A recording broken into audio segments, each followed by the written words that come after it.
22. Genesis 22.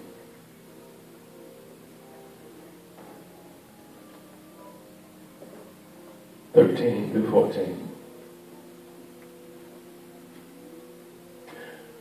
Text says, and Abraham lifted up his eyes and looked, and behold, behind him was a ram caught in the thicket by his horns. And Abraham went and took the ram and offered it up as a burnt offering instead. Somebody say instead of his son. So Abraham called the name of that place, the Lord will provide.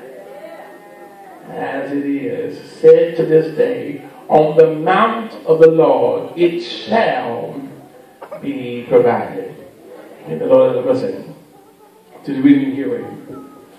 I was holding the Bible, the church said amen. Amen. A really useful topic on this morning, holding on because I know he can make a way. Hallelujah. Holding on because I know he can make a way. Look at somebody next to you and say, you better hold on. God's going to make a way. Or look somebody behind you and say, you better hold on. God's going to make a way. Come on, give our hands up, praise everybody.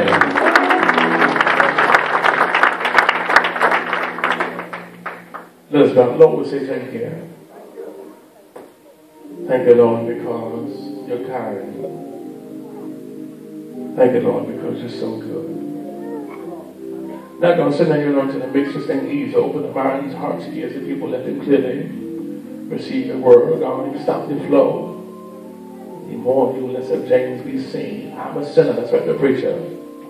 I'm a sinner saved by your loving grace. So God, you preach.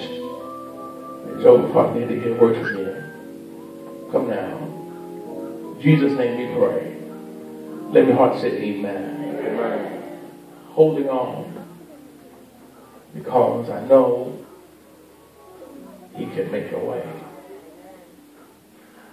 In lieu of crazy attacks in Paris, in lieu of terrible, horrific bombings in Kenya, one of the things that I think all of us sometimes have difficulty with is handling unexpected storms when they hit our lives.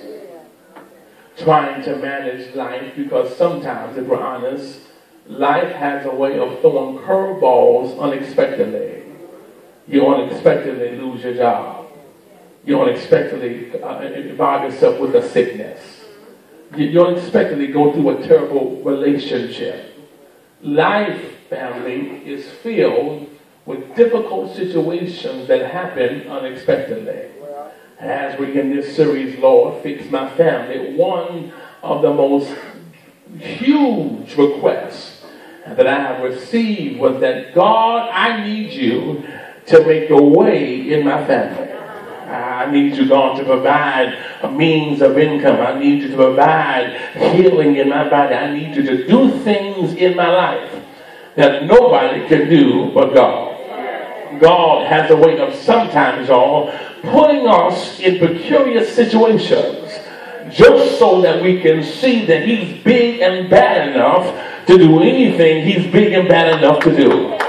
Some of y'all here now, you're looking at me quite straight, because I need somebody here now to start thanking God for all the things he did in your life that couldn't nobody do but God.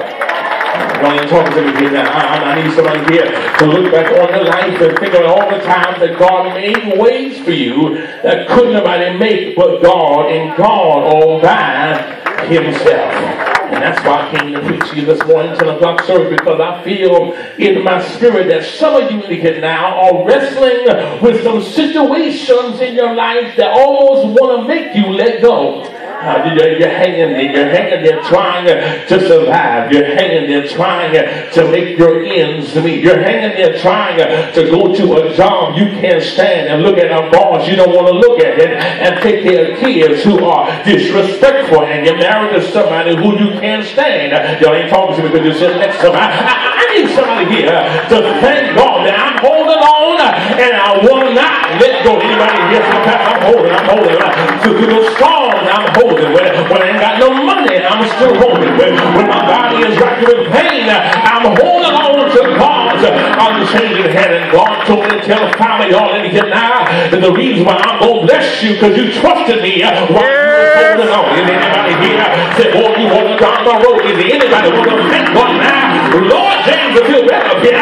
Lord, I'm holding on. And I'm holding going. Some of y'all looking at me quite strange because you don't want to admit this morning, Pastor, I've been holding on for dear life. I've been holding on not knowing how God is going to turn around. I've been holding on trying to figure out how I'm going to make it through another month. And I dare somebody here now to praise God in advance for everything God is about to do in your life.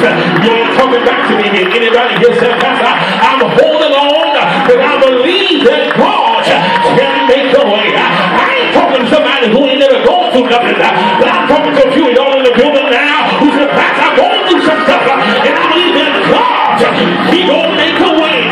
When I'm going through hell, He gonna make a way. When I'm going through pain, He gonna make a way.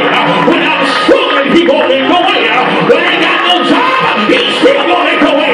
When they won't talk about you, He's still gonna make a way. When you don't have nobody to turn to, He's still gonna make a way. And is there anybody here now want to praise God? I'm holding on. Yes. Hallelujah. Hallelujah. Amen.